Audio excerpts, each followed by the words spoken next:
Purvanchal university ఇది కేవలం university కాదు, మీ సక్సెస్ స్టోరీకి చిరునామా. మావయ్య అలా మౌనంగా ఉండదు మావయ్య, నాతో మాట్లాడు మావయ్య. నేనే తప్పు చేయలేదు మావయ్య. ఏ తప్పు చేయకుండానే వాడితో హోటల్ వరకు వెళ్ళావమ్మా? నన్ను నమ్ము అత్తయ్య, నాకు వాడికి ఎలాంటి పరిచయం లేదు. నువ్వు ఇక్కడ ఉన్నంత వరకు నీ ఇష్టం వచ్చినట్టు నడుచుకో, కానీ ఇక నుంచి నాతో మాత్రం మాట్లాడుకో.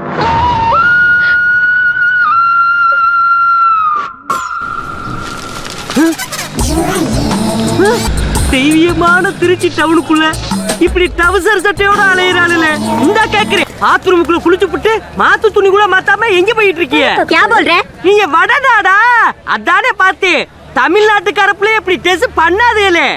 ஏமா இப்படிக்கான டெஸ் போட்டுக்கிட்டு எங்க ஊரு பிள்ளைய மனச மாத்துறீங்க? Don't talk too much. திருமச்சாவும் பேசுவேன். தொடதறியிறாப்லையும் தடதறியிறாப்லையும் அறையும் முறையுமா டெஸ் போட்டு வந்தா ஆம்பளை நிலைமை என்னமாகிறது? என்னடா பண்ணுகிட்ட வம்பு பண்ற? ஏமா அறையும் முறையுமா டெஸ் போட்டு வந்து நிக்கிறாளுங்க, அவளை கேட்காம ஏன் சட்டையை பிடிச்சி இழுக்கிற? இப்படி அதிகமா பேசுன உன்னை ஈவ் டீசிங், பெண் கொடுமை, வன் கொடுமை, வரதட்சணை கொடுமை, மாமனார் கொடுமை, மச்சன கொடுமை, குழந்தைனார் கொடுமை, அண்ணன் கொடுமை, தம்பி கொடுமை, சொத்துரிமை, பெண்கள் உரிமைன்னு இப்படி எல்லா சட்டத்திலும் மேல கேஸ போட்டு உள்ள தள்ளிடுவேன். ஆமா, பொம்பளையில காப்பாத்த இவள சட்டம் இருக்கே, ஆம்பளையில காப்பாத்த ஏதாச்சும் ஒரு சட்டம் இல்லையா? ஒரு சட்டமும் இல்ல. அப்ப எனக்கு சட்டையே தேவையில்ல, வேட்டியே தேவையில்ல. ஐயாம చెక్కి పాయ్. సెమిస్టర్ అవగానే ఊరికెళ్ళి అమ్మతో 10 రోజులు ఉందాం అనుకుంటున్నా.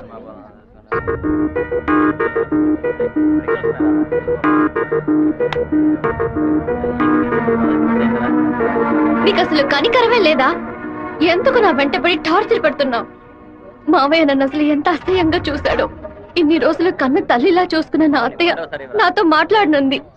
ఇంకా నేను నిన్ను బాధపడడానికి రాలేదు, ఇంకెప్పుడు నీ వెంట పడనని చెప్పడానికే వచ్చాను. ఆ రోజు నేను బస్సులో చూసి నువ్వు రాధికి వేనా అని అడిగినప్పుడు నువ్వు సెవ్వే కదా, నువ్వు మామూలుగా అడుగుంటే నా పాటికి ఒక బాయ్ చెప్పి నేను వెళ్ళిపోయి ఉండేవాడిని. నువ్వు కాదు కాదు అంటూ నాకు అవును అన్నట్టు అనిపించింది. నువ్వు వద్దు వద్దు అంటుంటే నాకు కావాలనిపించింది. అందుకే కొంచెం ఓవర్గా బిహేవ్ చేశాను. బైక్లో తిరగడం, సినిమాలకు వెళ్ళడం, పార్కులు, రెస్టారెంట్కి వెళ్ళడం, ఇలాంటి లవ్ అంటే నాకు నచ్చదు. నిన్ను పెళ్లి చేసుకోవాలని ఆశ అంతే. ఇవాళ నుంచి సరిగ్గా 6 నెలల తర్వాత ఒకే ఒకసారి 2 నిమిషాలు నేను కలవడానికి వస్తాను. నువ్వు సరే అంటే నేను పెళ్లి చేసుకుంటాను, వద్దు అంటే నా తలరాత అంతే అనుకుని వెళ్ళిపోతాను. ఒక మగాడి కష్టం వస్తే అది తన వరకే ఉంటుంది, కానీ ఒక అమ్మాయి కష్టం వస్తే అది తన కుటుంబాన్ని బాధిస్తుందని నాకు అర్థమైంది. నాకు ఒక తోడబుట్టిన చెల్లెలు ఉంది. ఒక ఆడదాని కష్టం ఏంటో నాకు తెలుసు.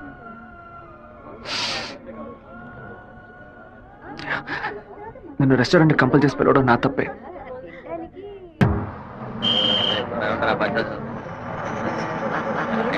రాధిక, అమ్మా, మీ నాన్నగారి పోయి ఈ రోజుతో 10 ఏళ్లు పూర్తయ్యాయి. కానీ ఈ 10 ఏళ్ళు 10 నిమిషాల్లా గడిచిపోయాయి.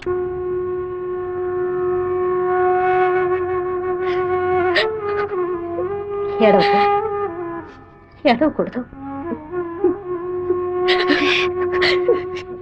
ఎందుకమ్మా ఏడుస్తున్నా?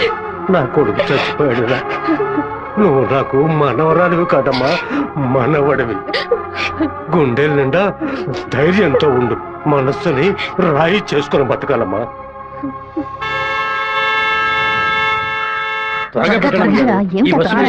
మళ్ళీ 1 బస్కి వెళ్ళాలి. దాన్ని ఆడ పెద్ద సమస్యగా ఆయన నన్నే చూస్తున్నట్టు పిరికి వెద్దవి కనుక నీకెవడు పిల్లని ఇవ్వడం లేదు, అర్థమైందా? నాకేవు, నేను తీసుకొస్తాను, నువ్వు పద పద. అందరం కలిసి ఒకసారి మాట్లాడుకుందాం, అప్పుడు కూడా కుదరకపోతే తర్వాత చూసుకుందాం. గంగా, ఏంటా నడక? పిల్లి నడుస్తుంది, కుక్క నడుస్తుంది, కొత్తగా నానాడ గురించి అడుగుతున్నారేంటి? సరే, వాడి సంగతి అలా ఉంచు. ఆ సుబ్బారావు కూడా చేపల పులుసు పట్టుకుని అటు ఇటు తిరుగుతున్నాడే, వాడి సంగతి ఏంటి అంట? చేపల పులుసా? అయ్యో, ఏవే, నువ్వు పెట్టే చేపల పులుసు వాసన నాకు తెలియదా? లేదా క్యారేజీలో తీసుకెళ్లేటప్పుడు చప్పుడు రాదా? మన శివకేనండి, ఎప్పుడైనా చేపల పులుసు పెడితే బస్సులో పంపిస్తాను. కొర్రమీను తలముక్కంటే వాడికి మహా ఇష్టం. నీకు అసలు బుర్రా బుద్ధి ఉందా అంట? ఆడు పాడికి దాన్ని అక్కడ పక్కన పెట్టి బస్సు తోడుకుంటూ ఉంటాడు. మన గిట్టనోడు ఎవడైనా ఆ పులుసులో ఏదైనా కలిపితే ఏం చేస్తావు? నాయనో, ఇందులో ఎన్ని మొదలుపులున్నాయా? భోంచేయి బావా, భోంచేయి. ఈ మండు టెండలో ఇంతసేపు వెయిట్ చేసి కష్టపడి భోజనం తీసుకొచ్చావు కదరా, నువ్వే ముందు తినాలి. ఎంత నువ్వు నన్ను కోపంలో చావు బాదిరా.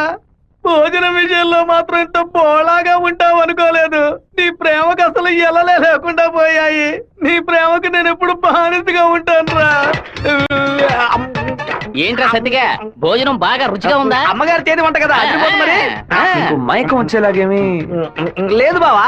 ఈ కళ్ళు తిరగడాలు అలాంటిదేమీ ఎందుకు అలా అడుగుతున్నావు? ఏం లేదు, చాలా దూరం నుంచి భోజనం వస్తుంది కదా, మన శత్రువులు ఎవరైనా విషం కలుపుకుంటే అయిపోతాను కదా, అందుకే ముందు నీ మీద టెస్టింగ్ చేశా. అరే దుర్మార్గుడా, నువ్వు పెట్టిన భోజనంలో ప్రేమ ఉంటుంది అనుకున్నాను, ఇలా పాయిజన్ ఉంటుంది అనుకోలేదు. 100 మైళ్ళు దాటుకొని భోజనం వస్తుంది, మీరు ఇంకేం బాగుపడతారా? ఒక తల పిసో లెగ్ పిసో తింటావా? పులి కాకలేసిన పిజ్జా తిందో. అయితే పెప్సీ తాగుతుందా? కూడబెట్టిన డబ్బంతా పోగేసి స్థలం కొన్నానే. 7 లక్షలు నమ్ముకునే కదా మన భవిష్యత్తు ఉంది. ఈ నోటీసు చూసిన తర్వాత నేను సగం చచ్చిపోయాను. ఏమిటండి ఇలా మాట్లాడుతున్నారు? అయిపోయింది, ఇంకా మన పిల్లల భవిష్యత్తు అయిపోయింది. ఏంటి క్లాస్ రాకుండా ఇక్కడ కూర్చున్నావు? ఇంట్లో ఒకే ప్రాబ్లం. కొన్ని రోజుల క్రితం మా మావయ్య ఎయిర్పోర్ట్ దగ్గర 2 గ్రౌండ్ల స్థలం కొన్నారు. సడన్ గా ఆ ల్యాండ్ ని తీసుకుపోతున్నారని గవర్నమెంట్ వాళ్ళు నోటీస్ ఇచ్చారు. మా ఫ్యామిలీలో అందరూ చాలా బాధపడుతున్నారు. అది సరే, ఎవరి దగ్గర ఆ స్థలం కొన్నారు? శివ, చెప్పు జయంతి. నేను నీకు విషయం చెప్పినట్టు రాధికాకు తెలీదు. సరే నేను చూసుకుంటాను. దొంగ చటక పెట్టు. ఎందుకులా తలుపు గడియ పెడుతున్నారు? రేయ్ మామా, రేయ్ ఏంట్రా బొత్తిగా మర్యాద తగ్గుతుందా? ఆ ఎయిర్పోర్ట్ పక్కన ఉన్న ప్లాట్ ని ఎవ్వరికి చూపించొద్దు అని చెప్పాను కదా. నువ్వేమో 2 ఏళ్ల క్రితం రామనాథం అనే వ్యక్తికి అమ్మావు. ఎయిర్పోర్ట్ అక్విజిషన్ నోటీస్ చూడగానే వాడు కుటుంబంతో పాటు ఊరేసుకుంటానని తాడుకోవడానికి వెళ్ళాడు. బాగుపడతావా? వాడు మాత్రం ఆ స్థలం కొన్నాడా? మొత్తం 160 మంది కొనుక్కున్నారా? వాళ్ళ గురించి నాకేం దిగులేదు.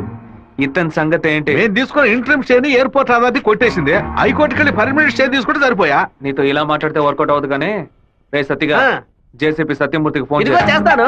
ఏమావా, పోయిన సంవత్సరం మన ఊళ్ళో ఇల్లు కట్టావే, ఎంత అయింది? 20 లక్షలు. ఎందుకు అడుగుతున్నా? ఆ 20 లక్షల్ని 4,000తో నేలమట్టం చేస్తాను చూడు. ఏంది? 6 గంటలు జేసీపీ రెంట్ 3,000, 500 బయట 500 డీజిల్. నేను ఓకే అంటే కూర్చేస్తా. ఏంద్ర నువ్వు అనేది? జేసీబీ సత్యమూర్తి అన్నానా? ఒక 6 గంటల సేపు జేసీబీ కావాలి, కొంచెం లైన్ లో ఉండండి. కుదరదని ఎక్స్ట్రా చేసావనుకో జేసీపీ ఇంట్లో ఒక ఇంటిని కూల్ చేయాలి, డీజిల్ పోసుకొని రెడీగా ఉండండి. కొత్తలే కానీ వాస్తు బాగోలేదు. ఇప్పుడు నేను చేయమంటావురా? ఏడుస్తున్నారు రామనాథం, నవ్వాలి. లేదు డీజిల్ పోసుకొని రెడీగా ఉన్నారట. ఫోన్ పెట్టరా ముందు. ఇలా చూడండి సార్, 2 ఏళ్లకు ముందు ఆ స్థలం 7 లక్షలు కొన్నారు. ఇప్పుడు దాని విలువ 10 లక్షలు ఉంది. నేను కాదంటోలా, కానీ నేను 8 లక్షలే ఇవ్వగలను. మీ ఒరిజినల్ డాక్యుమెంట్లు ఇచ్చేసి ఈ అగ్రిమెంట్ లో సంతకం పెట్టండి. మినిస్టర్ చేత రికమెండ్ చేసి ఉంటే పోయి ఉండేది. పోయిపోయా కుర్ర కుంకల చేత సెల్ ఫోన్ లో జేసీబీ మిషన్ పెట్టుకున్నారండి. చెప్పు రాధిక, మా ల్యాండ్ ప్రాబ్లం సాల్వ్ అయిపోయింది. ఆ ఓనరే స్వయంగా వచ్చి డబ్బు చెల్లాడు. ఎవరు రికమెండ్ చేశారు. సంతోషంలో ఏం చేయాలో అర్థం కావట్లేదు. ఒక పని చెయ్యి, నీ ఇంటి పక్కన ఉన్న శివాలయానికి వెళ్ళి శివుడికి ఒక అర్చన చేయించు. లేట్ చేయకుండా అక్కడికి వెళ్ళు. సరే అన్నా, మీరు అనుకున్నట్టు ఎమ్మెల్యే తప్పుడు రూట్ లోనే వెళ్తున్నాడు అన్న. నదిలోంచి ఇసుక తీసే క్వారీ కాంట్రాక్ట్ ని ముద్దు కృష్ణ అనే బినామీ పేరుతో వీడే నడుపుతున్నాడు. రోజుకి 250 లోడ్లే తీయాలయ్యా, కానీ వీడు 450 లోడ్ల దాకా తీస్తున్నారు. ఆ మందం తట్టుని వైజాగ్ తరలించి అక్కడ పోర్టు ద్వారా విదేశాలకు ఎగుమతి చేస్తున్నారయ్యా. మన దగ్గర అన్ని ఆధారాలు ఉన్నాయా. తహసీల్దార్ గారు కూడా వచ్చారు. రమ్మని చెప్పండి. చెప్పండి. నమస్కారం. ఏంటి సార్ ఇదంతా? రాజకీయ నాయకుల అధికారం ముందు మేమేం చేయగలమండి? గవర్నమెంట్ ఉద్యోగులు ఇట్లా మాట్లాడచ్చా? అనంతపురానికి నీటి సరఫరా ఉండదు, సాగు చేయడానికి ఈలుగా ఉండదు అని వ్యవసాయాన్ని మూలన పడేశారు. జరిగే కొద్ది వ్యవసాయం భూగర్భ జలాలపై నమ్ముకునుంది. ఏటి మనను శుభ్రంగా ఊడ్చేస్తే బోర్లో నీళ్ళు ఎక్కడి నుంచి వస్తాయి? భూమాత దగ్గర నుంచి మట్టి దోచేయడం అనేది కన్న తల్లి దగ్గర గర్భసంచిని దోచుకోవడంతో సమానం. ఇప్పుడు ఏడున్నాడు రాష్ట్రముడు? ఇప్పుడు వెళ్ళి అడిగామనుకో, అమ్మ మీద ఒట్టేసి నాకేం తెలియదు అంటాడు. ఎందుకంటే బినామీ పేరు మీద వ్యవహారం సాగుతుంది. కొంచెం ఓపికగా ఉంటే వాడిని ఎలాగోలా పట్టుకోవచ్చు. సరే అన్నా, నీ గురించి మెసేజ్ వచ్చింది. ఏమనొచ్చిందిరా? పీ ఫర్ పొరమోకు, ఈ ఫర్ ఎద్దు, tea for thief, E for enemy, R for rowdy. ఎవరా పంపింది? సెకండరీ అశోక్ అన్న. అశోక్ ఎక్కడ వాడు? ఇక్కడే ఉన్నాడన్నా. నువ్వేనా అశోక్ అంటే? ఏమన్నా మెసేజ్ పంపా? వసంత్ డైవర్ట్ చేసి ఎవరు వసంత్ అంటే? ఎవరు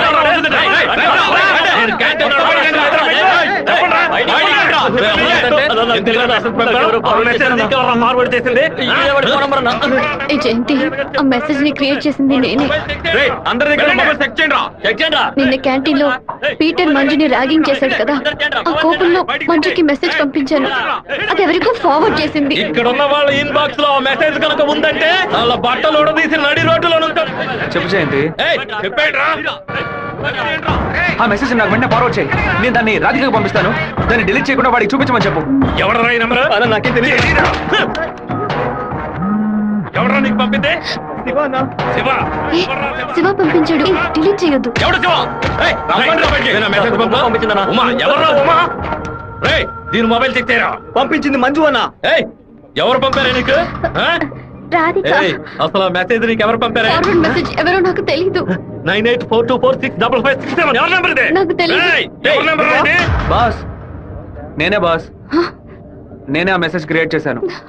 రేయ్ మీరందరూ వెళ్ళండి. వెళ్ళండి క్లాసులకు వెళ్ళండి. ఉండు రావే. రా నువ్వు వెళ్ళు.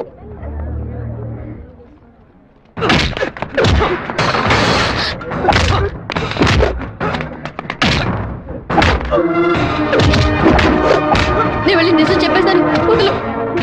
నిజం చెప్తే నీ డ్రెస్ చింపేస్తాడు. పర్వాలేదా? రా.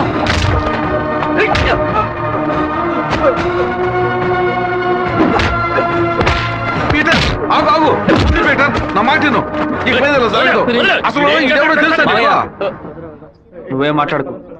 నాదే తప్పు. చెప్తున్నాను కదా. తీసుకుపోరా ముందు. రారా శివ రా.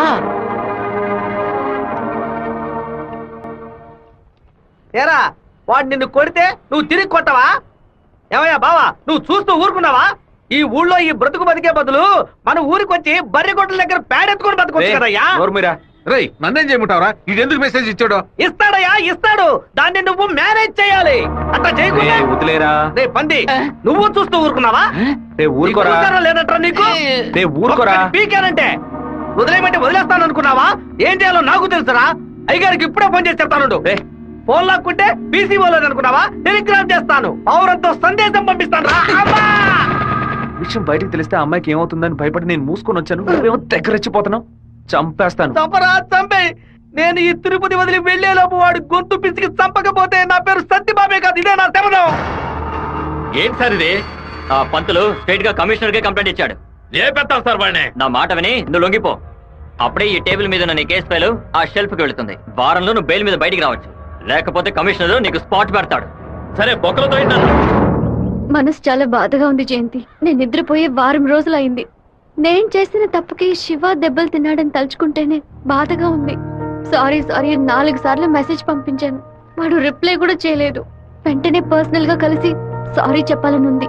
సరే, సారీ చెప్పేటప్పుడు ఒక థ్యాంక్స్ కూడా చెప్పాయి. థ్యాంక్సా? ఆ రోజు మీ ఇంట్లో ల్యాండ్ ప్రాబ్లం కి ఎవరో రికమెండ్ చేశారని చెప్పావే, అతను వేరే ఎవరో కాదు, శివాని. తన ముందుండి వాళ్ళ ఓనర్ తో మాట్లాడి డబ్బులు ఇచ్చేలా ఏర్పాటు చేశాడు.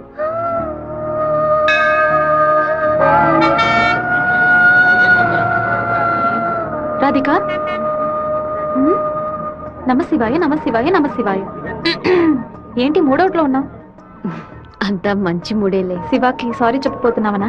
లేదు, ఓకే అని చెప్పబోతున్నాను. Hey, yes, I want to convey my love. లవ్వా? అవును. వాడి అప్రోచ్ నన్ను డిస్టర్బ్ చేసిన క్యారెక్టర్ నన్ను బాగా ఇంప్రెస్ చేసింది. వెంటనే శివతో చెప్పేయాలి. 6 months తర్వాతే శివ నిన్ను మీట్ అవుతాడని చాలా క్యాషువల్ గా చెప్పాడు. ఒకరోజు క్యాలెండర్ తీసి చూశాను. April 1st, fools day. Shiva ఎక్కడ మోసపోతాడని అనుకున్నాను. నువ్వు ఇంత త్వరగా మనసు మార్చుకుంటావని అనుకోలేదు. ఒరే శివ, పేట ఈ రోజు జైలు నుంచి వస్తున్నాడట. నువ్వు ఇక్కడ ఉండొద్దు, వెళ్ళిపో. మీరంతా పిరిగి పండాలరా. వాడు నా దగ్గరికి రాడరా, ఆ ప్రొఫెసర్ దగ్గరికి వెళ్తాడు. ఆయన ఎందుకు అనవసరంగా వాడి మీద కంప్లైంట్ ఇచ్చాడు? ఒక్కడన్నా మగాడు అనిపించుకున్నాడే. కాలేజీలోకి ఏం జరుగుతుందో చూడు. సరే. రే, నువ్వు నిజంగానే మూడోట్లో ఉన్నావా లేకపోతే మూడోట్లో ఉన్నట్టు నటిస్తున్నావా?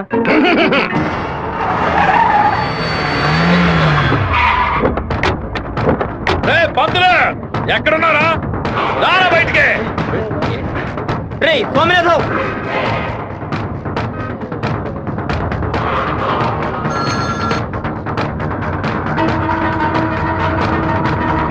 అన్నా అన్నా. రే స్వామినాథం, నా మీద కంప్లైంట్ ఇస్తే నేను ఊరొద్దులు వెళ్ళిపోతాను అనుకున్నావా? ఈ కాలేజ్ ప్రిన్సిపల్ ఏనా అడగడు? తెలుగు పంతులు నువ్వు నా మీద కంప్లైంట్ ఇస్తావా? నువ్వు బతిమలాడితే నేను వదిలేస్తాను అనుకున్నావా? నువ్వు పెద్ద స్పైవా? బ్రోకర్ పని చేస్తున్నావా? అంటే నువ్వు బ్రోకర్వా? ఏది చెప్పు. నేను ఒక బ్రోకర్ని. వద్దు పెట్ట వదిలే. వీడి వల్ల నేను 7 ఊసలు లెక్కెట్టాను సార్. మీరు వెళ్ళండి సార్. ఏది నువ్వు చెప్పు. నేను ఒక బ్రోకర్ని చెప్పు కదా. అయితే ఓ పని చేయి. అందరూ చూస్తుండగా బోర్డు మీద నేను ఒక బ్రోకర్ని అని రాసిరా. ఎల్రా, ఎల్లో. ఆయన తరపున వెళ్ళమన్నానా? నేను క్షమాపణ వేడుకుంటాను. రాయొద్దండి. నా మాట ఏడుతో వినండి. పెట్టుకుంటావా? మమ్మల్ని అవ్వంతా ఎందుకురా? పరువు మొత్తం పోయిందే.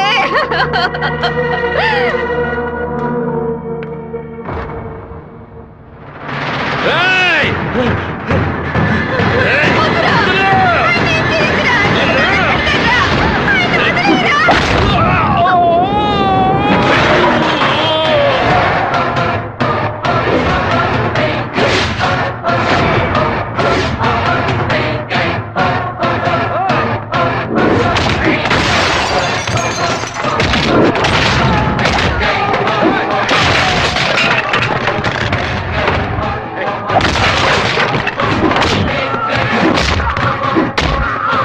పోలీసులకు ఫోన్ చేద్దాం సార్.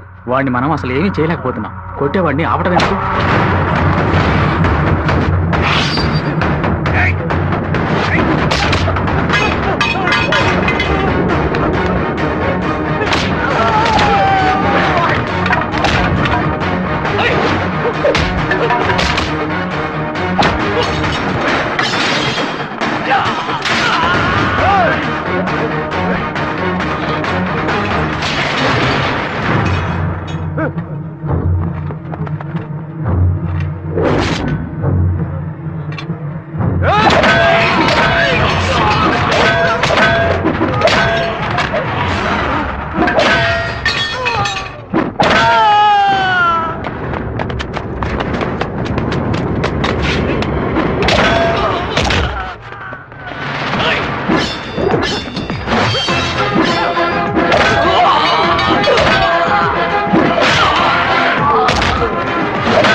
నువ్వు ఎవరి మీద చేస్తున్నావు తెలుసా? నిన్ను ఇంకో అరగంట రామరూపం లేకుండా చేస్తావురా.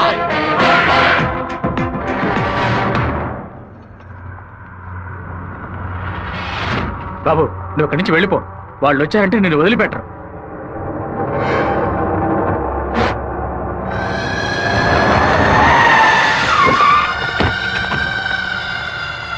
ఆడే అన్న నరకండి రావాడిని.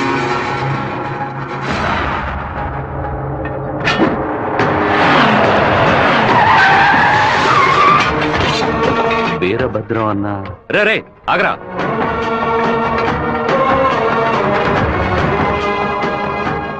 నాన్న ఏంటి నాన్న? వీరభద్రం అన్న కొడుకు. నమస్తే అన్న. తప్పు జరిగిపోయింది. తెలియకుండా తప్పు జరిగిపోయింది. ఓబ్లేసు రౌడీలతో వచ్చావేంటి? ఏంటి గొడవ? ఈ మెంట్లోడన్నా ఏదో తెలియక మీ అబ్బాయితో గొడవ పెట్టుకున్నాడు. నన్ను కూడా ఇరికించేశాడన్నా. కాళ్ళ మీద పడి క్షమించమన్నాడు. ఎవరితో పెట్టుకుంటున్నావో ఎదురుకుండా ఎవరి నిల్చున్నారో చూసి మసలుకోవాలి. నా కొడుకేమన్నా జరిగిందో ముక్కలు ముక్కలుగా నరికి స్వర్ణముఖి నదిలో పారేస్తాను. వీడి తరఫున నేను క్షమాపణ అడుగుతున్నానన్నా. అరే కొండ్రా అందరూ. అన్న బాబు జోలికి ఒక్కడు కూడా రాడన్నా. అందుకు నేను గ్యారంటీ. మీరు బయలుదేరండి అన్నా, నేను చూసుకుంటాను. అన్నా ఏంటన్నా ఇంత పని చేశావు? ఏదో డబ్బులు కొరాడన్నా. తీరా చూస్తే వీరభద్రం గారు కొడుకన్నా. కొంచెం మిస్ అయి ఉంటే మా వాళ్ళ తల్లే కాదు నా తల కూడా నరికి పారేసి ఉండేవాడు.